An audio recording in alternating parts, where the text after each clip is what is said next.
एक कहावत है कि एसी की हवा उसी को नुकसान करती है जिसके घर में एसी नहीं होती। एक व्यंग्यात्मक कहावत है। ये ठीक उसी तरह से प्रेरित है जैसे कि जिसको अंगूर नहीं मिला वो लास्ट में बोध करने के लिए, अपने मन को तसल्ली देने के लिए कहता है अंगूर खट्टे हैं। ये काफ़ी हद तक बात सही भी है, लेकिन वाकई में जिस चीज़ का भी आविष्कार हुआ है, वैज्ञानिकों ने किया है, विज्ञान, वह एक वरदान ही है, लेकिन वह एक अभिशाप में भी बदल जाती है अगर उसका सही से इस्तेमाल ना हो तो। जैसे इस पेन का आविष्कार किया गया है लिखने के लिए, है ना, लेकिन इस पेन से हम किसी की जान भी ले सकते हैं, किसी की आंख भी फोड़ सकते हैं। वो हमारे ऊपर निर्भर है कि हम उसका इस्तेमाल कैसे करते हैं। लेकिन जितने भी आविष्कार हैं दुनिया में, अगर जिस तरह से, जिस उद्देश्य से वो बनाए गए हैं, उस उद्देश्य को ध्यान में रख करके उस तरह से किया जाए तो वो वाकई में वरदान होता है। जो एयर कंडीशनर है हमारे यहाँ, आज गर्मियों में हम बहुत इस्तेमाल करते हैं, ठंडा रखने के लिए कमरे को ठंडा कर देता है, बड़ा राहत मिलती है, बड़ा सुकून मिलता है, अच्छा लगता है। लेकिन अगर इसका सही से इस्तेमाल ना किया जाए तो इंसान पागल भी हो सकता है, मर भी सकता है, ब्रेन हेमरेज भी हो सकता है, स्वास्थ्य खराब हो सकता है, सब कुछ हो सकता है अगर सही से इस्तेमाल न किया जाए तो अगर आपके घर में एसी है, आप एसी का इस्तेमाल करते हैं, तो आपको ये वीडियो पूरा देखना ही चाहिए।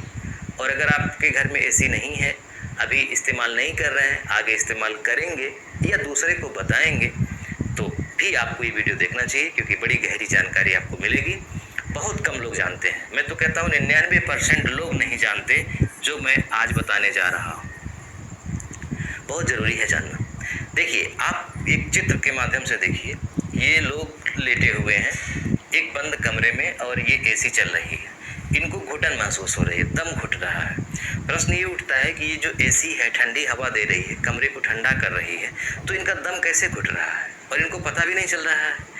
मन से ये तो मान चुके हैं ना कि हम स्वस्थ हैं, ठंडी हवा मिल रही है, बढ़िया है, सब कुछ है, इसीलिए कुछ स्वस्थ भी हैं। अन्यथा अगर इनको ये पता चल जाए कि ये बड़ी गलत स्थिति में है तो ये और बीमार पड़ सकते हैं। तो इनका दम घुट रहा है, ये कैसे होता है, ये सब कुछ हम आज इस वीडियो में बताएंगे। तो चलिए स्टेप बाय स्टेप जानते हैं। सबसे पहले हम देखते हैं थोड़ी सी बेसिक नॉलेज। जो एयर कंडीशनर होती है वो दो तरह की होती है, एक स्प्लिट और एक विंडोज़। जो विंडोज़ का मतलब जो खिड़की के पास लगती है एक ही होती है, उसमें इंडोर आउटडोर दोनों होता है, उसकी मैं बात नहीं कर रहा। जो स्प्लिट होती है जिसमें दो अलग अलग पार्ट होते हैं, एक इंडोर होता है, एक आउटडोर। इंडोर का मतलब जो कमरे के अंदर रहता है, आउटडोर का मतलब जो कमरे के बाहर छत पे या दीवार के बगल में लगा रहता है। ये क्या काम करता है, ये कमरे की गर्म हवा को सोखता है और ये जो आउटडोर है यहाँ पे भेजता है और ये उसको बाहर निकाल देता है। और उसी गर्म जो कमरे में गर्म हवा है उसको ये सोख करके गर्मी को बाहर निकाल करके फिर उसी हवा को ठंडा करके फिर कमरे में वापस भेज देता है। ये इसकी प्रक्रिया है, ये चलती रहती है, बिल्कुल रेफ्रिजरेंट के सिद्धांत पर ये काम करता है। तो मैं इसके थोड़े से पार्ट के बारे में जान लेता हूँ। जैसे एसी के मुख्य हिस्से क्या क्या हैं।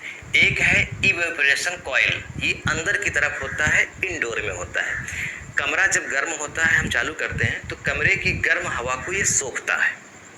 कमरे की ये गर्म हवा को क्या करता है, सोख लेता है। ये इसके ऊपर होती है, जाली जैसा लगा रहता है, वहाँ से सोख करके इसके अंदर लाता है, फिर उसकी गर्मी को ये बाहर भेजता है। ये इवेपोरेशन कॉइल इसको बोलते हैं, ये अंदर की तरफ होता है, इसका ये काम है। फिर बाहर की तरफ होता है कंप्रेसर, बाहर के यूनिट में होता है, ये गैस को दबाता है। फिर एक कंडीशनर कॉइल होता है, बाहर की तरफ होता है, गर्मी को बाहर निकालता है। फिर रेफ्रिजरेंट, ठंडा करने वाली गैस होती है, यह पूरे सिस्टम में घूमती है और गर्मी देती रहती है। और एक पंखा होता है जो हवा को फैलाता है। ये इसके कुछ हिस्से हैं, पार्ट हैं। चलिए अब हम बात करते हैं एसी की हवा में कौन कौन सी गैस होती है। पहले इसकी ही बात कर लेते हैं संक्षिप्त में। देखिए, एसी की हवा में कौन कौन सी गैस होती है, जो हमारे वातावरण में है वही हवा होती है। एसी कोई नई हवा या नई गैस नहीं पैदा करती। हमारे वातावरण में जहाँ हम हैं वहाँ पे क्या क्या होता है, वहाँ पे है नाइट्रोजन गैस, सबसे ज़्यादा मात्रा में नाइट्रोजन है, लगभग 78% नाइट्रोजन है। तो जाहिर सी बात है कि एसी से भी जो हवा निकल रही है उसमें, उस हवा में कौन सी गैस सबसे ज़्यादा है, नाइट्रोजन है। फिर उसके बाद दूसरे स्थान पे आती है ऑक्सीजन, जिसे प्राण वायु बोलते हैं, जिसके बिना हम या कोई भी जीव शायद जीवित नहीं रह सकता। ये होती है 21%। फिर तीसरे स्थान पे आती है आर्गन, बड़ी कम मात्रा होती है इसकी, लगभग 0.9% के आसपास, यानी 1% से कम होती है। फिर CO2, जिसे हम लोग कार्बन डाइऑक्साइड बोलते हैं, बड़ी खतरनाक गैस है, ये होती है 0.03%, बड़ी कम। इसके अलावा फिर अन्य गैसें भी होती हैं जो कि बहुत कम मात्रा में होती हैं। तो जो हमारे वातावरण में मौजूद गैस है हवा में, वही एसी में अंदर जाती है और वही एसी से बाहर आती है, यानी हवा में कोई संशोधन एसी नहीं करती। एसी केवल और केवल हवा की गर्मी को सोख करके बाहर निकाल देती है, और जब गर्मी को सोख लेगी तो वो हवा ठंडी हो जाएगी, कंप्रेस करके वो दबा देगी, फिर वही हवा बाहर आएगी और कमरे को ठंडा कर देगी। अब देखिए, हमारे सामने एक प्रश्न है कि एसी का इस्तेमाल कैसे करना चाहिए, कैसे ये दम घोटू भी हो सकता है, कैसे दम, अभी जो हम फोटो में देख रहे थे कि दम घुट रहा था, उबस आंसी हो रही थी, लग रहा था कि ऑक्सीजन की मात्रा कम हो गई, एसी चल रही है फिर भी। तो इसके लिए हमें पहले ये समझना होगा कि एसी कमरे की हवा रिफ्रेश करती है या बाहर की हवा लेती है। दो चीज़ें समझिए। मान लीजिए ये हम एक कमरा बना दिए, एक कमरा है ये, ठीक।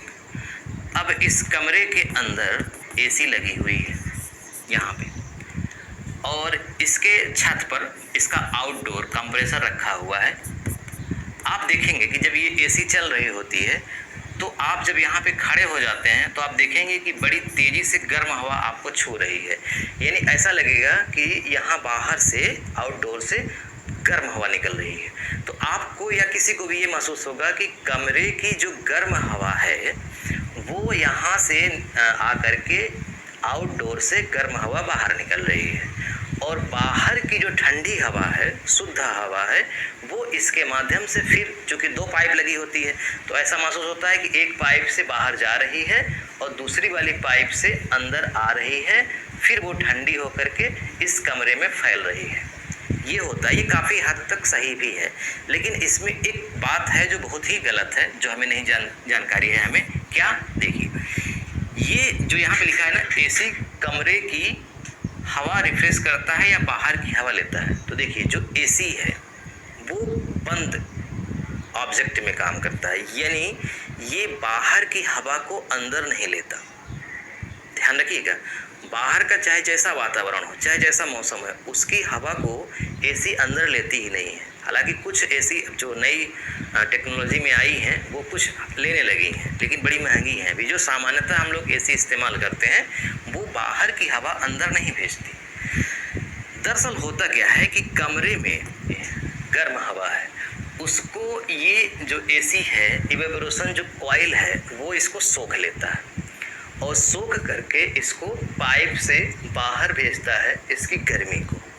जब ये बाहर जाती है इसकी गर्मी, तो जो एसी का ऊपर बाहर का हिस्सा है, आउटडोर, आप देखेंगे वहाँ एक पंखा चलता रहता है, दोनों तरफ फैन होते हैं, ऐसा लगता है खुला रहता है, सामने उधर भी खुला है, इधर भी। एक तरफ से गर्म हवा निकलती है और ऐसा महसूस होता है दूसरी तरफ से आ रही है बाहर, बिल्कुल। तो बाहर की गर्म हवा या ठंडी हवा, जैसी भी हवा है, वो वहाँ से आकर के जो अंदर से गर्मी भेजी गई है उस गर्मी को बाहर निकालती है, यानी बाहर की ही हवा फैन के माध्यम से आउटडोर में जाकर के अंदर से निकाली गई गर्मी को वो हवा मिला करके बाहर भेज देती है, यानी अंदर वाली हवा बाहर नहीं गई और न ही बाहर वाली हवा अंदर आई। इसकी गर्मी को सोख कर बाहर किया गया और फिर उसी हवा को ठंडा करके यहाँ से फिर से कमरे में भेजा गया। इससे एक बात ये सिद्ध होती है कि कमरे की ही हवा को ये एसी ठंडा कर रहा है, यानी कमरे में अगर nitrogen, oxygen, argon, carbon dioxide की जितनी मात्रा है उतनी ही मात्रा वो ले रहा है और उतनी ही मात्रा वो भेज रहा है। फ़र्क सिर्फ ये है कि वो ठंडी है, बस। अब देखिए, समझिए ध्यान से, कमरा है बंद, पूरी तरह से कमरा बंद है।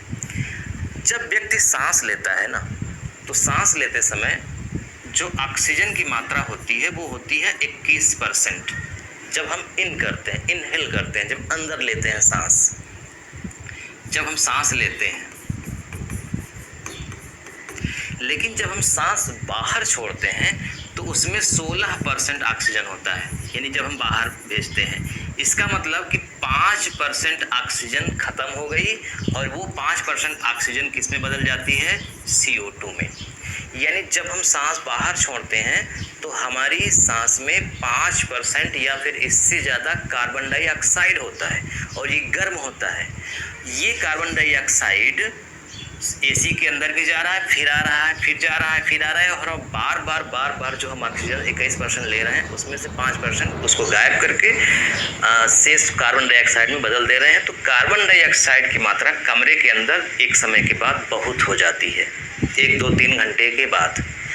फिर जब कमरे में कार्बन डाइऑक्साइड की मात्रा बहुत हो जाती है, और ये तब बहुत ज़्यादा हो जाती है जब एक ही कमरे में कई लोग लेटे हों तब, तो पूरा कमरा एक तरह से गर्म तो नहीं होता, लेकिन ऑक्सीजन की मात्रा कम हो जाती है, कार्बन डाइऑक्साइड की मात्रा बढ़ जाती है। इससे घुटन महसूस होती है, ऐसा लगता है कि सर दर्द हो रहा है, जी मचला रहा है, क्योंकि शरीर में ऑक्सीजन की मात्रा कम हो रही है। ठीक है, अब इसका इलाज क्या है? इसका इलाज ये है कि जो हमारा कमरा है, अगर हम उस कमरे में 1 घंटे या 2 घंटे के लिए एसी चला रहे हैं तो हम उसको पूरी तरह से बंद कर सकते हैं, कोई समस्या नहीं है। लेकिन अगर 2 घंटे से ज़्यादा चला रहे हैं, जैसे कि रात्रि में 4 घंटे, 5 घंटे, 6 घंटे, 7 घंटे अगर चला रहे हैं, तो उस कमरे में बाहर से कोई स्थान निर्धारित कर दें जहाँ से हवा गुजरती रहे, जैसे कि खिड़की का थोड़ा हिस्सा खोल दें या दीवार में ही कहीं सुराख कर दें या एक छोटा सा फैन लगा दें बाहर की ओर, जो अंदर की हवा को बाहर भेज रहा हो, या बाहर से अंदर लगा दें जो बाहर की हवा को अंदर भेज रहा हो। यानी आपको पूरी तरह से कमरे को बंद नहीं करना है, थोड़ी सी जगह उसमें खोल के रखनी है ताकि कुछ हवा अंदर और बाहर आती रहे। तो जैसे ही आपके कमरे में ऑक्सीजन की मात्रा कम होगी, जो कि बाहर से उसका लिंक है, तो बाहर का ऑक्सीजन आपके कमरे में आता रहेगा। हाँ ठीक है, एसी पर थोड़ा सा लोड बढ़ेगा क्योंकि उसको ज़्यादा कमरे को ठंडा करना पड़ेगा, क्योंकि बाहर की भी गर्म हवा आ रही है, लेकिन इससे स्वास्थ्य को नुकसान नहीं है। या फिर अगर कमरा पूरी तरह से बंद है, कोई सुराग नहीं है, तो आप बीच बीच में गेट खोलते रहें। जैसे 1 घंटे एसी चली, फिर आप 2 मिनट के लिए गेट खोल दीजिए, खिड़की खोल दीजिए, फिर बंद कर दीजिए। लेकिन रात्रि में क्या करेंगे, तो इसके लिए थोड़ी सी जगह निर्धारित कर दीजिए, खोल दीजिए, ताकि बाहर से अंदर आता रहे। ठीक, तो ये है इसकी प्रक्रिया। एसी चलाते समय आपको ये ध्यान रखना है कि आपका कमरा पूरी तरह से बंद नहीं होना चाहिए, थोड़ा सा स्थान उसका खोल दीजिए ताकि बाहर की हवा अंदर आती रहे। अब इसके बाद कुछ बहुत गहरे प्रश्न हैं, आप समझिए, मैं ये आपको अगले पार्ट में बताऊंगा अगर आप कहेंगे तो। प्रश्न ये है कि हम ठंडी के मौसम में पूरा कमरा अगर हम बंद कर दें, खिड़की दरवाज़ा सब कुछ बंद कर दें, तो भी हम बड़े मज़े से आराम से रहते हैं, हमको कोई घुटन महसूस नहीं होती। एसी तो चलाना ही नहीं, ठंडी में तो चलेगी ही नहीं, कुछ भी ना चलाएं, फैन भी ना चलाएं, ठंडी का महीना है, पूरा कमरा बंद है, खिड़की दरवाज़ा सब, फिर भी हमको घुटन महसूस नहीं होती है।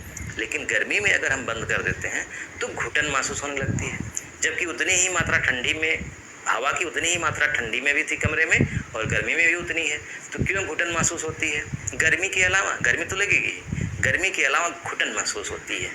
ये सब क्यों होता है, इसका वैज्ञानिक कारण क्या है, ये हम अगले पार्ट में आपको बताएंगे। इसके अलावा इससे संबंधित कोई भी अगर आपके मन में